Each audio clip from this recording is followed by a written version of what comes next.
کی تو دنیا اللہ کے راہ میں خرچ کرنے کی بات ہوتی ہے۔ نبی پاک صلی اللہ علیہ وسلم نے دنیاوی حیثیت میں جو کمزور صحابہ اکرام تھے اور کچھ وہ صحابہ اکرام تھے جن کے پاس مال کی بہت فراوانی تھی، ہم نے پہلے بھی ذکر کیا نا، خالد بن سعد بن ابی جی عبد الرحمن بن عوف رضی اللہ عنہ، یہ اتنے مالدار صحابی تھے، ان کے بارے میں ہم نے پہلے بھی ایک واقعہ سنا تھا۔ ان کا قافلہ ایک ایسا گیا تھا شام میں تجارت کے لیے کہ جب پہلا اونٹ اس کا قافلے کا واپس لوٹا، وہ مدینہ میں داخل ہو رہا تھا اور آخری اونٹ شام سے نکل رہا تھا۔ اتنے زیادہ تعداد میں تجارت کے لیے قافلہ گیا ہوا تھا۔ تو جب وہ مدینہ میں لوٹا تو مدینہ میں ایک ہلچل مچی ہوئی تھی، یعنی پورے مدینہ میں ان کے قافلوں کا شور مچ رہا تھا، دہل رہا تھا مدینہ ان کے قافلے کی واپسی سے۔ تو اتنے مالدار تھے، اور یہی نبی پاک صلی اللہ علیہ وسلم کی ازواج مطہرات کے بعد میں متولی رہے۔ آپ کے دنیا سے جانے کے بعد آپ صلی اللہ علیہ وسلم کی ازواج مطہرات جب بھی حج کے لیے جاتی سارا خرچ یہی اٹھاتے تھے، ان کے گھر کا خرچہ بھی یہی اٹھاتے تھے۔ ویسے تو ازواج مطہرات کے وظیفے مقرر تھے حکومت کی طرف سے، لیکن پھر بھی اپنی طرف سے پوری کوشش کرتے تھے ان کی خدمت کرنے کی۔ تو عبد الرحمن بن عوف رضی اللہ عنہ اتنے مالدار صحابی تھے، آپ صلی اللہ علیہ وسلم نے فرمایا عبد الرحمن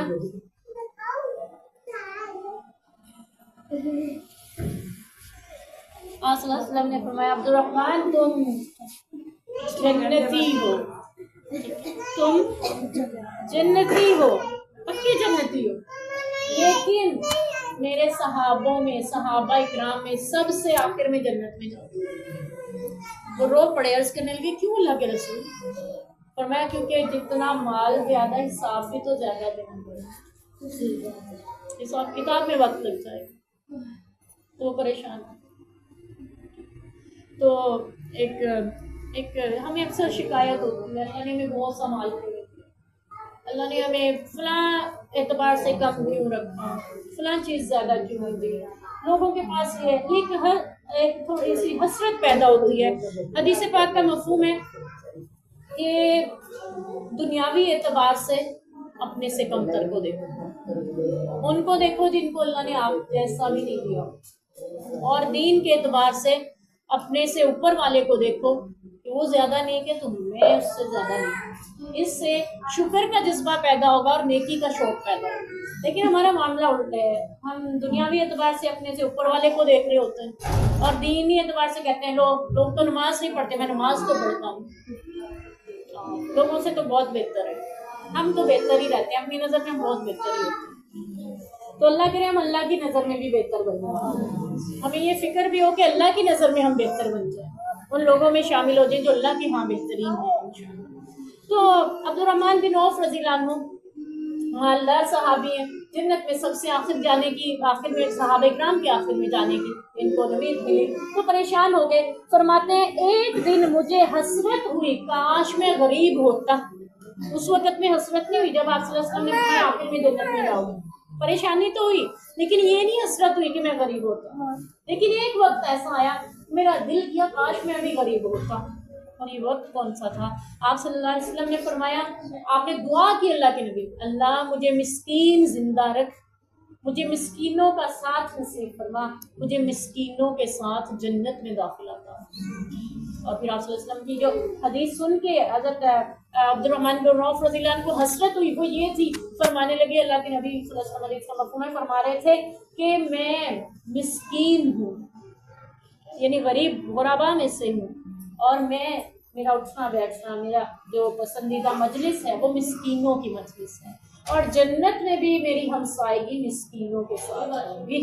اس وقت عبد الرحمن بن عوف رضی اللہ عنہ کہتے ہیں مجھے حسرت ہوئی کاش میں بھی مسکین ہوتا۔ آپ صلی اللہ علیہ وسلم نے اس لیے فرمایا تاکہ غریب صحابہ اکرام جو ہیں ان کے دلوں پر پیچھے پڑا تھا نا، وہ شوق اتنا رکھتے تھے، ان کو مال کی حسرت نہیں تھی، مال کی تمنا میں کبھی نبی پاک کے پاس نہیں آئے تھے کہ مال زیادہ ہو جائے، آئے تھے تو نیکیوں کے جنت سے، اللہ کے رسول اجر میں ہم آگے بڑھ سکتے ہیں۔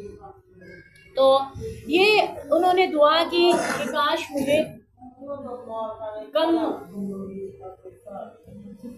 مل جاتا، یعنی میں بھی کم ہو جاتا مال میں، تاکہ جنت میں نبی کا ساتھ ہوتا۔ ملنا تو ساتھ انہیں بھی ہے انشاءاللہ، صحابی ہیں، دنیا میں بھی ان کے ساتھ ہیں آپ صلی اللہ علیہ وسلم کے، لیکن آپ نے جن کے ساتھ کو پسند کیا وہ مسکین ہیں۔ کو پسند کیا۔ تو پھر آپ صلی اللہ علیہ وسلم نے کوشش کرنے والے مزدوروں کی حوصلہ افزائی کی، ان کو پسندیدہ قرار دیا۔ ایک شخص جو کہ مانگ رہا تھا، آپ نے فرمایا بہتر یہ ہے کہ تم اللہ کی راہ میں دینے والے ہو، کیونکہ اوپر والا ہاتھ نیچے والے ہاتھ سے افضل ہے۔